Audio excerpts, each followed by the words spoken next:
Bismillahirrahmanirrahim. Assalamu alaikum dear students. I am Waqas Akhtar from channel Interesting Study. आज हम chapter 3 के next topics cover करेंगे जिनमें हम मैथ्स और वेट का एक डिफरेंस देखेंगे और साथ ही न्यूटन का थर्ड लॉ ये डिस्कस करेंगे। मैंने जैसे पहले बताया था कि हम क्वेश्चन वाइज एक सीरीज़ स्टार्ट कर चुके हैं जिसमें हम पहले 10 क्वेश्चंस पिछली वीडियोस में कवर कर चुके हैं। तो आज हम क्वेश्चन 11 से स्टार्ट करेंगे। हम टॉपिक वाइज चल रहे हैं क्वेश्चंस को लेके क्योंकि आपने क्वेश्चंस को आंसर करना है एग्ज़ाम्स में डेफिनेटली। सो क्वेश्चन जब आपके सामने होंगे उनके आंसर्स आ जाएंगे तो ये समझना, अंडरस्टैंड करना और उसको लिखना ये ज़रा आसान हो जाएगा। सो तमाम क्वेश्चंस के आंसर्स आपको यहाँ पर वीडियो में प्रोवाइड भी किए जाएंगे लिखी हुई फॉर्म में, ताकि आप यहाँ से याद कर सकें, आप उनको अंडरस्टैंड कर सकें। सो पहला क्वेश्चन जो कि क्वेश्चन नंबर 11 है आज का हमारा, what is the difference between the mass and the weight. Mass और वेट में बड़ा इंपॉर्टेंट ये क्वेश्चन है, डिफरेंस क्या होता है ये हम स्टडी करेंगे। अक्सर मैथ्स और वेट को एक कॉमन सी चीज़ समझ लिया जाता है कि मैथ्स और वेट जो है वो एक ही है, लेकिन एक्चुअली ऐसा नहीं है। फिज़िक्स में मैथ्स और वेट सेम नहीं है, बल्कि ये अलग अलग क्वांटिटीज़ हैं। सो फर्स्ट ऑफ ऑल हम मैथ्स की डेफिनेशन से स्टार्ट करेंगे कि मैथ्स की डेफिनेशन क्या है। Maths is the quantity of the matter. सबसे पहले बॉडी के अंदर जितनी भी मैटर की क्वांटिटी है वो एक्चुअली उसका मैस है। वेट क्या है जी? Weight of a body is the force of gravity acting on it. कि ग्रेविटेशनल पुल जो है, जो कि अर्थ का है बॉडीज़ के ऊपर, वो क्या है? वो बेसिकली वेट है। क्वांटिटी की बात करें तो क्वांटिटी मैस जो है वो स्केलर है और वेट जो है वो एक वेक्टर क्वांटिटी है। Change in the sense variation. आप ये देखें कि मैस जो है वो कभी भी किसी भी बॉडी का चेंज नहीं होता।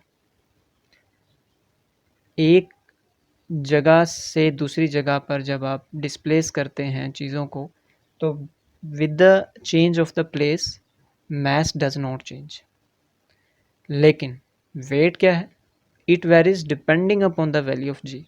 कि ग्रेविटेशनल एक्सेलरेशन जो है उस पर डिपेंड करते हुए आपका जो वेट है वो चेंज हो जाता है। आपने अक्सर देखा होगा कि जब खलाबाज खला में जाते हैं तो स्पेस में उनको अपना जो वेट है वो फील नहीं होता। वेटलेसनेस की कैफियत वहाँ पर उनको फेस करनी पड़ती है। ऐसा क्यों होता है? क्योंकि वहाँ पर ग्रेविटी की वैल्यू बहुत कम है। सो दैट्स वाई उस वैल्यू ऑफ ग्रेविटी के कम होने की वजह से वहाँ पर हम वेट को ज़्यादा फील नहीं कर। इसका मतलब ये हुआ कि वेट जो है वो जी पर डिपेंड करते हुए चेंज हो सकता है from place to place. Measurement की बात करें तो बीम बैलेंस से हम मैस को मेजर करते हैं और वेट को हम स्प्रिंग बैलेंस से मेजर करते हैं। ये दोनों बीम बैलेंस और स्प्रिंग बैलेंस की जो एक्सप्लेनेशन है थोड़ी सी ये आपके चैप्टर 1 में भी दी गई है।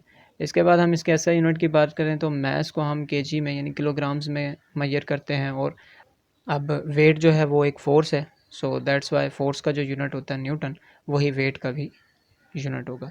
फार्मूला मैस का क्या होता है? M is equals to F over A. ये according to the Newton's second law है। एक्चुअली मैथ्स का कोई कंफर्म फार्मूला नहीं है कि हम इसी फार्मूला से सिर्फ मैथ्स निकाल सकते हैं। आप मैथ्स को वेट के फार्मूला से भी निकाल सकते हैं, मोमेंटम के फार्मूला से, सेंट्रीपिटल फोर्स में भी मैथ्स का जिक्र आता है तो वहाँ से भी मैथ्स निकाला जा सकता है। सो यहाँ पे आप मेंशन कर सकते हैं कि according to the Newton's second law of motion maths का फार्मूला ये है। इस तरह से वेट का जो फार्मूला है वो कन्फर्म है, W is equals to M G. जहाँ पर भी वेट की बात आती है तो हम इसी फार्मूला से वेट को फाइंड करते हैं। सो यहाँ पर डिफरेंस जो है वो 4-5 पॉइंट्स की फॉर्म में आपको दिखाया गया है। इसका आप स्क्रीनशॉट भी ले सकते हैं। ये एक बार लॉन्ग क्वेश्चन में भी आ चुका है बोर्ड के पेपर्स में, लेकिन अक्सर ये शॉर्ट क्वेश्चन में आ जाता है। So long plus short as it is आप इसको यहाँ से याद कर सकते हैं। इसके अलावा न्यूटन का जो थर्ड लॉ है उसको समझने के लिए यहाँ पर कुछ फिगर्स आपको दिखाई गई हैं। इन फिगर्स को हम मिसाल के लिए बाद में डिस्कस करते हैं। पहले हम न्यूटन के थर्ड लॉ की डेफिनेशन देखते हैं। डेफिनेशन है कि to every action there is always an equal but opposite reaction. बड़ा सिंपल सा कानून है और ये कानून हमें यूनिवर्स में भी हर जगह नज़र आता है कि हर एक्शन का हमेशा एक रिएक्शन होगा और वो रिएक्शन ऑपोजिट डायरेक्शन में होगा। आप कहीं बाहर जा रहे हैं और बाहर जाते हुए किसी आदमी से आपकी मुलाकात हो जाती है और थोड़ी अनबन हो जाती है। सो जो एक्शन आप उसे देंगे वैसा ही रिएक्शन आपको वहाँ मिलेगा। ऑब्वियस सी बात है। एग्जाम्पल्स क्या हैं? सबसे पहले यहाँ पर एक टेबल है और उसके ऊपर एक किताब रखी गई है। क्या book laying on a table, ये न्यूटन के थर्ड लॉ की एग्जांपल है। क्यों? क्योंकि इस बुक का वेट एक्शन के तौर पे नीचे डाउनवर्ड एक्ट कर रहा है और ये टेबल इस बुक के ऊपर ऊपर की जानिब एक रिएक्शन लगा रहा है जो कि अगेन एक फोर्स है।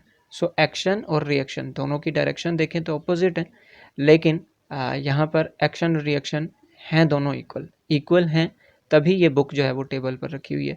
अदरवाइज़ ये बुक किसी एक डायरेक्शन में जाना शुरू कर देगी अगर रिएक्शन और एक्शन इक्वल ना हुए तो। दूसरी एग्जांपल कि ये जो रॉकेट है जब ऊपर की तरफ जाता है तो बहुत सारी गैसेस अपने पीछे से खारिज करता हुआ जाता है। सो यहाँ पर भी न्यूटन का थर्ड लॉ ओबे होता है, क्योंकि एक्शन हो रहा है ऊपर की जानिब यानी इस रॉकेट के थ्रू, और ये जो रिएक्शन है जो कि पीछे की तरफ गैसेस के खारिज होने से ऑब्ज़र्व किया जा रहा है। सो ये एक रिएक्शन का काम यहाँ पर किया जा रहा है। अगेन तीसरी एग्जांपल में आप देखें, rushing out of air from the balloon, कि जब एक बालून से हवा निकलती है तो हवा का निकलना बैक साइड पे होगा और बालून जो है वो आगे की तरफ जाता है। सो अगेन यहाँ पर भी एक्शन और रिएक्शन इक्वल हैं बट उनकी डायरेक्शन ऑपोजिट है। इस चौथी एग्जांपल में आप देख रहे हैं कि एक घोड़ा है, एक घोड़ा गाड़ी को खींचता हुआ आगे जा रहा है। इसमें भी एक्शन और रिएक्शन इक्वल हैं और ऑपोजिट डायरेक्शन में है। ये एग्जांपल आपकी किताब के एमसीक्यूज़ में भी पूछी गई है चैप्टर 3 के।